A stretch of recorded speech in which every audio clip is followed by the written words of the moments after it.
are you all? I hope you all are good and happy. So today we will begin with the lesson number 2 of your class 6 English, that is adventure in Antarctica. How there is adventure in Antarctica? Let's read this lesson. Section 1. In this lesson, section 1 is Christmas Day. It was hot and sunny in Santiago, the capital of Chile in South America. Santiago was the capital of Chile. It was a hot and sunny. वो वहाँ पे बहुत ज़्यादा hot था और sunny day था. It was a most unusual December for us. फिर एकदम unusual December आता है. Used as we were to cold Decembers in the northern hemisphere. Northern hemisphere में तो cold रहता था. We bounced out of our beds quickly. अब हम एकदम अपने bed से कूदते हैं. Wished each other Merry Christmas. हमने सबको Merry Christmas wish किया. And skipped down the stairs into the living room. अब हम stairs से उतरते हुए skip करते हुए कहाँ पे अब कहाँ है living room में आए अपने. There stood our tree. वहाँ पे क्या था हमारा tree था. Decorated with the bright buntings. किससे decorated था? Bright buntings, bright lights. Shiny colored balls थी उस पे. And twinkling lights. But something was missing. But उस पे कुछ तो missing था. There was no gift from our parents under the tree. वहाँ पे कोई भी gift नहीं था हमारे parents की तरफ से हमारे लिए. Or from Santa. Santa ने भी नहीं दिया. For that matter, mystified we approached the tree slowly. अब हम धीरे धीरे slowly कुछ सोचते हुए मतलब आराम से जिससे किसी को पता नहीं चला हम कहाँ पे गए ट्री के पास गए. But under the tree we saw two small white envelopes with our names on them. फिर हमें ट्री के नीचे 2 small envelopes मिले white कलर के, उन पे हमारा नेम था. We got down on our hands and knees. हम अपने hand और knees पे बैठ गए नीचे. And crawled around the tree. और ट्री के तरफ crawl करते रहे. Hoping to find a hidden gift we had missed. सोचते रहे कि यहाँ पे शायद कोई hidden gift भी होगा जो हमें नहीं मिला. Nothing, only the white envelopes. But कुछ नहीं था, खाली white envelopes थे. Disappointed, we peeled open the envelopes. हमने disappoint होते हुए हमें gifts तो मिले नहीं, envelopes को peel कर दिया and open करा. To our surprise, each envelope held a small computer printed invitation. हमारे surprise के लिए उसमें क्या था? Computer printed invitation था. It said, उसमें क्या था? This invitation entitles you to travel Antarctica. वो Antarctica बुलाता है invitation from 17 to 28 February 2005. 17 से 28 February 2005 तक उस invitation ने उनको वहाँ बुलाया. From 17 to 28 February 2005 तक के लिए invitation आया है. Flight कौन सी है? Santiago to Punta Arenas, Chile. And ship Punta Arenas to then Punta Arenas से फिर उनकी ship है Antarctica के लिए. Now next page. Are we hallucinating? क्या हम कुछ सपना देख रहे हैं? We thought Antarctica. Are you kidding us? क्या तुम मजाक कर रहे हो? Our parents were now grinning widely at us. Parents हमारी तरफ देख रहे होंगे grinning widely at us. They assured us this was no trick. क्या ये कोई की ट्रिक तो नहीं है? उन्होंने assure करा they and we had been invited to Antarctica as part of expedition led by Chilean Navy. जो Chilean Navy ने expedition वो करा है उसकी हमें part के लिए बुलाया है. The purpose of the expedition was to set up the first mobile phone based on the Antarctican mainland. उसका purpose क्या था? ये purpose था जो first mobile phone था, mobile phone based था, वो Antarctica के mainland में expedition हो रहा था, वो setup हो रहा था. So far we had only read a little about Antarctica in geography textbook. अभी हमने थोड़ा सा ही अपनी geography textbook में Antarctica के बारे में पढ़ा है. It was listed at the 7th continent of the world, largely unexplored, covered with by ice and snow fall years around. पता है वहाँ पे क्या होता था? It was listed in the geography book कि वो 7th continent of the world में largely unexplored रहता है वो, क्योंकि वो ice से covered रहता है. पूरे साल के लिए. It released gigantic icebergs, had cocky-like little penguins that looked like cute butlers in their black and white plumage. वहाँ पे क्या रहता है, एक gigantic icebergs होते हैं, cocky little penguins होते हैं जो कैसे दिखते हैं, cute butlers की तरह black और white plumage में. Its ancient name was Terra Incognito, the unknown land. उसको पहले क्या कहते थे एंटार्क्टिका को terra incognito, the unknown land means the unknown land. Now we were actually going into this unknown frozen and far away place. क्या आप सच में जा रहे हैं ऐसे फ्रोजन प्लेस पे, अननोन पे? Our chest puffed up. हमने गहरी सांसें ली. And we began to think of ourselves as great explorer. और हम अपने आप को एक ग्रेट एक्सप्लोरर के बारे में तरह सोचने लगे. Ready to conquer stormy seas and discover the untold secret of our planet. और हम ऐसे stormy seas में जाएंगे और untold secrets अपने planet के बारे में बताएंगे. हमें पता चलेगा. We could not wait to surf the web for more information. अब हम वेट नहीं कर सकते वेब सर्च करने के लिए, कुछ और इन्फॉर्मेशन के लिए. We found that we would traverse the world's most violent seas and skim past yet unnamed island to reach the mysterious continent of Antarctica. अब हमें मिस्टीरियस सीज से, वायलेंट सीज जो डरावनी सीज होती है, उनको पास करते हुए एक अननेम्ड आइलैंड तक को भी पास पे जाना होगा, मिस्टीरियस कॉन्टिनेंट में अंटार्कटिका के. आज sailing route would take us from the city of Punta Arenas in Chile. अब हमारा क्या होगा, जो सेलिंग रूट होगा वो हमें शिप्स में कहाँ से बैठना है, पुंटा एरेना के चाइल से. इन चाइल जो है through the strait of Magellan, down the Beagle Channel, past Holston Island and Cape Horn, then across the Drake Passage and to Antarctica. फिर उसमें हमें क्या पास करना है, through the strait of Magellan. वहाँ से स्ट्रेट मैंगेलन के लिए, स्ट्रेट ऑफ मैंगेलन से डाउन द बीगल चैनल के नीचे से पास्ट वुलनस्टॉन आइलैंड, हमें वुलनस्टॉन आइलैंड को पास करना है, केप हॉर्न को भी. Then across the Drake Passage के across and on to Antarctica. Now let's read the section 2. Having taken a flight to Punta Arena, they set for their destination and in an iceberg called Rompelio Almira Viltoro. तो Punta arena तक वो पहुंच गए. फिर उन्होंने decide in cell, वो किस में बैठ जाते हैं, एक सेल में, शिप में बैठ जाते हैं. In an icebreaker called, icebreaker उसको क्या कहते हैं, उस शिप का क्या नाम था, रोम्पेलियो अल्मिरांते वेल तोरो. In this expert they have already called the Strait of Magellan and are describing their adventure in crossing the fearsome Drake Passage, which had earned a reputation for being the most turbulent sea. वो वहाँ से निकलते हुए कहाँ जाते हैं, fearsome Drake Passage पे जाते हैं, जो उसकी क्या रेपुटेशन, वो सबसे ज़्यादा वायलेंट सी है, टर्बुलेंट, जहाँ सबसे ज़्यादा डरावनी बहाव आते हैं, वो सबसे ज़्यादा डरावनी सी है प्लैनेट की, वो वहाँ जाते हैं. We could feel the tension on the ship, उनको टेंशन होने लगी शिप पे. Everyone looked serious, their faces taut with anxiety. सब बहुत ज़्यादा सीरियस हो गए, उनके फेसेस टेंशन में आ गए, उन्हें टेंशन, एंग्जाइटी, पैनिक होने लगा उन्हें बहुत ज़्यादा. It was our third night on board and it was time to enter the Drake Passage. वो हमारी थर्ड नाइट थी शिप पे और हमारा क्या था, अब टाइम था ड्रेक पैसेज में जाने का. The passage is the principal reason why the continent of Antarctica was not discovered for a long time. Passage ही एक मेन रीज़न था जो जिससे अंटार्कटिका का जो कॉन्टिनेंट था वो डिस्कवर ही नहीं हो पाया था.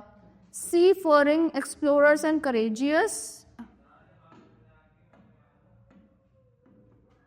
captains just could not get across it. जिनको एक्सपीरियंस था ना, वो भी कैप्टन्स वहाँ नहीं जा पाते थे. Nor pierce its mantle of ice and snow and clouds. उन्हें आइस और क्राउड से भी और मिस्ट से भी डर लगता था. No not piers. Occasionally one can encounter the Drake lake. तो एक ही ड्रेक लेक पे एनकाउंटर कर सकता with low winds and calm water. जब उसकी विंड स्लो होती है सिर्फ जब ही जा सकते थे जब विंड स्लो होती है काम होती है. But one was more likely to get the fearsome Drake shake. पर उनको ड्रेक शेक की बहुत ज़्यादा डर नहीं होना चाहिए. Unleashing all the fury of the elements. उसको पार करते हुए you have water so savage and treacherous that even the most experienced sailors fear to across. वहाँ बहुत डरावनी चीज़ें होती थी. कोई वहाँ पे एक्सपीरियंस सेलर नहीं जा सकता था उसे क्रॉस करने के लिए. Even with modern technological advances in the seafaring versus merciless storms in the Drake can leave ships stranded. जो इतने डरावनी चीज़ें होती थी वहाँ technological advances seafaring merciless and storms in the Drake can leave ship stranded. उससे ship काट जाती थी स्ट्रैंडेड हो जाती थी.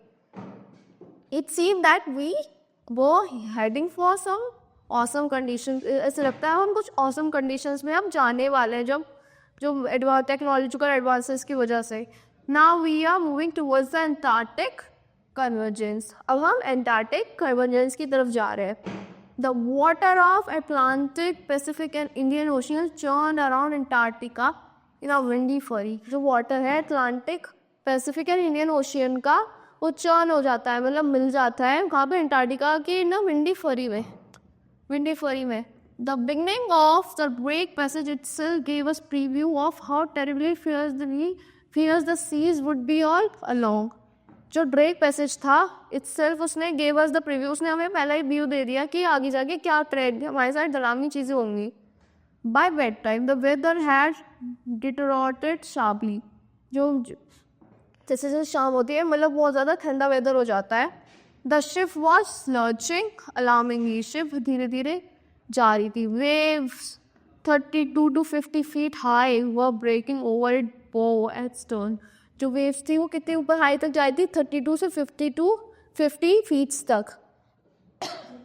The Drake passage was rocking and rolling and how our ship bobbed up and down like a cork in the heaving raging water. ऐसे अब हमारा rocking and rolling हमारा ship होता हुआ कहाँ जाता है. our ship bobbed up and down like a cork in the heaving raging water. raging waters में जाता हुआ हमारा ship है. our previous brief encounter हमारा जो पहले का brief था वो with the Drake had no prepared us for the shaky shakes.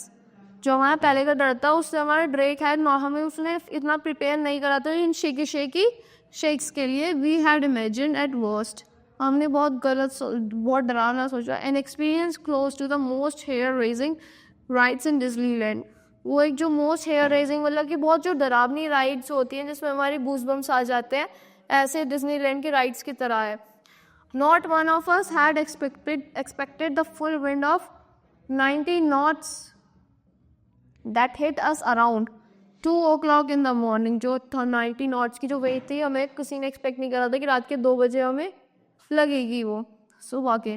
With 30 meters high waves crashing into it. 30 meters high waves जो है हमारी शिप से टकरा रही है. The ship rocked so wildly that no one of us felt inclined to make it for breakfast later than morning. इतनी डरावनी चीज़ें हुई थी हमारे साथ वहाँ पे इतनी मतलब वाइल्डली मतलब कि इतनी गंदी तरह से वो जो शिप थी हमारी हिलती रही पूरी रात अपनी वेव से. तो क्या होता उस दिन सुबह किसी ने ब्रेकफास्ट करने की सोची नहीं डर की वजह से. We stayed in our cabins and clung to our berths. हम अपने कैबिन्स और क्लंग्स में रहे बर्ड्स में अपने. The vicious sea and the screaming winds all converged to put us through the Drake shake. जो vicious seas थी जो डरावनी seas थी screaming winds मतलब चिल्लाती हुई winds आ रही है converged to put through the Drake shake. converge हो गई वो Drake shake करने के लिए. We were afraid to let go of the side rails for fear of being pushed out on to the floor. हम डर रहे थे वो जो साइड के वेल्स थी ना उनके पास जाने से भी डर रहे थे कहीं फ्लोर पे ना गिर जाए. We had taken sea sickness pills, हमने जो सी सिकनेस पिल्स होती है ना, जो हमें डरा लगता है तो हम पिल्स ले लेते हैं सी से, वो भी लेनी. But there was no time to even think of sea sickness. We had taken sea sickness, पर उनके बारे में सोचने का किसी पर टाइम ही नहीं था. At some point we gave up trying to sleep and just concentrated on keeping ourselves on the berth. फिर हमने गिव अप कर दिया, मतलब सोने की कोशिश कर रहे थे. जब फिर हमने छोड़ दिया कि देखते हैं अब हम कंसंट्रेट करते हैं किस पे, अपने बर्थ्स पे. By the time we had cross the Drake over the next 2 days. फिर हमने नेक्स्ट 2 days में हमने ड्रेक को क्रॉस कर दिया. We ended up with skin burns and strained muscles from sliding from one end of the bird to the other. We have loved to wait. We ended up with जब हमने Drake को cross कर दिया तो हमारे पे क्या हो गया था, हमारे पे स्किन बर्न्स हो गए थे, स्टेन्ड पड़ गए थे, मसल स्टेन होते हैं ना, नील पड़ जाना फ्रॉम. किस वजह से, जब हम एक स्लाइड से दूसरे कोने में अपने बर्थ के गिर रहे थे बार बार शेक्स की वजह से. We would have love to take dramatical picture of ships bow crashing through mountain waves, but after the first few this was out of the question. हमें उसकी पिक्चर लेनी चाहिए जब वो क्रैशिंग हो रही थी थ्रू माउंटेन्स, मतलब वो माउंटेन्स के बीच में से जा रहे थे. But after the first few this was out of the question. But हमारे ये तो दिमाग से ही निकल गया. Just getting from our bunks to the bathroom was risky business. जब हम अपने बंक से अपने बाथरूम में जाते थे वो भी बहुत डरावनी चीज़ थी. Dad was thrown clear across the cabin once and lucky not to have cracked open his head. Dad तो वॉज थ्रोन क्लियर अक्रॉस, वो तो नहीं जा रहे थे बिल्कुल भी. Luckily, we were by ourselves in the cabin at the time, so no one was crawling like insects to the toilet. हम ही थे वो जो क्रॉल, तो इसलिए कोई और नहीं था उस टाइम पे क्रॉल करता हुआ इंसेक्ट्स की तरह टॉयलेट जाने वाला. The crossing of the drake was nail biting. जो मतलब वो जो क्रॉसिंग था ड्रेक का, वो नेल बाइटिंग, मतलब एकदम डरावना था.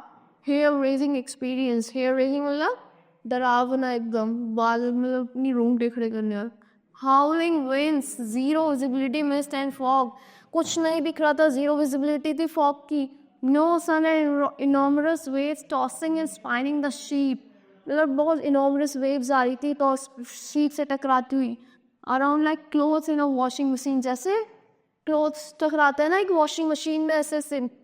It had taken us two full days and 2 full nights. ये मतलब 2 full डे और 2 full नाइट तक ऐसा हुआ to get across the Drake को पार करने में हमें 2 दिन और 2 रातें लगी. During our 5th night on board, we felt the tossing of the ship subside and sank thankfully a long-awaited sleep of exhaustion. फिर हमें एक thankfully एक sleep आई अपने exhaustion की. We woke up in the morning of the next day. फिर हम उठते अगले दिन मॉर्निंग में to find that we had crossed the Drake and were officially in Antarctica. अब हम ऑफिशियली कहाँ थे, अंटार्कटिका में एंटर हो गए थे. Small icebergs floated all around the ship like a silent curious welcome party.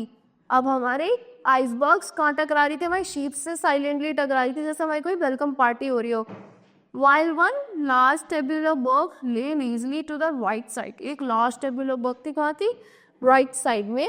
We dug into a hearty breakfast.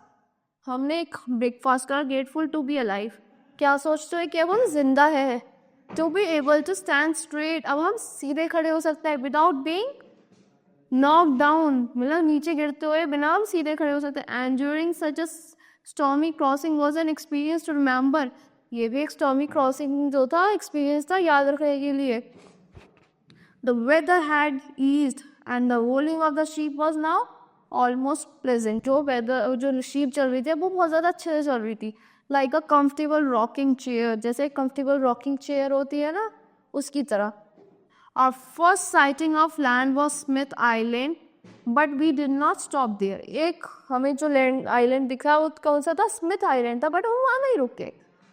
We crossed the Jorlet Strait, a picture postcard waterway heading for paradise beyond the Antarctic Peninsula.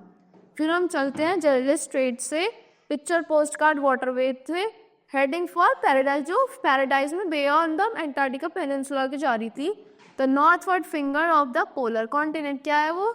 Northward finger है polar continent की। The morning sun was still circled in pale mist, morning circle कैसा था? वो still इनसर्कल्ड था इन pale mist, मतलब वहाँ fog, it was perceptively colder both above, वहाँ पे भी ठंड थी। एंड हिलो डेक, बहुत ज़्यादा ठंड थी below deck. A loan albatross who had taken a shine to us and led us on through the worst of the break vessel. There was an albatross who had taken us to shine to us and led us on through a worst of break vessel. से हमें निकाल गया. Now welcomed us to Antarctic. हमें Antarctic में welcome करा. We dug our hands into the kangaroo pouch. हमने kangaroo के pouch में अपने hands दिए. ऑफ आर विंडचिटर्स, जैसे कंगारू पाउच में हाथ में हैंड्स दे लेता है, ऐसे लगा हमने विंडचिटर्स में अपने हैंड्स दिए. And sighted wish time would run fast, हम सोच रहे थे कि टाइम जल्दी से जल्दी चले. Why with excitement goose bumping our skin, जो हमारा एक्साइटमेंट बूज बम्प्स हो रहे थे उससे हम सोच रहे थे टाइम जल्दी से जल्दी चले. We waited for our first landfall on the stable continents of Antarctica. हम वेट करते रहे कि हमारा फर्स्ट लैंडफॉल हम कब लैंड पे उतरे अपने फेबल कॉन्टिनेंट्स ऑफ अंटार्कटिका के. So this was a story of Antarctica continent given by Surbhi Thomas and Rishi Thomas. So thank you for this lesson. I hope you all like the explanation of this lesson. Thank you and have a nice day.